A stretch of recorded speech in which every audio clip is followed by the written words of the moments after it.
ఆంధ్రప్రదేశ్లో ఓటర్ల జాబితా ప్రత్యేక సవరణ ప్రక్రియ తుది దశకు చేరుకుంది.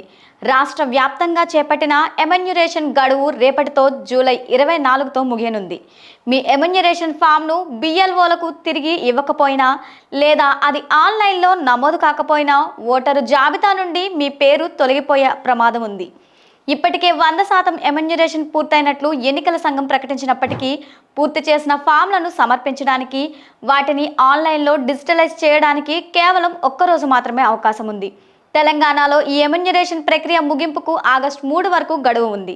ఓటర్ల లిస్టులో మీ పేరు ఉందో లేదో తెలుసుకోవడానికి ఎన్నికల సంఘం ఎంతో సులువైన మార్గాన్ని అందుబాటులోకి తెచ్చింది. మీరు ఇంట్లో ఉండే మీ మొబైల్ ద్వారా ఒక్క SMS పంపి వివరాలను తెలుసుకోవచ్చు.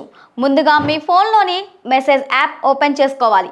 అందులో ECI అని టైప్ చేసి స్పేస్ ఇచ్చి మీ voter ID EPIC number enter చేయాలి. ఈ సమాచారాన్ని 1950 అనే హెల్ప్ లైన్ నంబర్కు SMS పంపండి. మెసేజ్ పంపిన కొద్దిసేపటికే మీ వివరాలతో రిప్లై వస్తే మీ ఓటు సురక్షితంగా నమోదైనట్లే.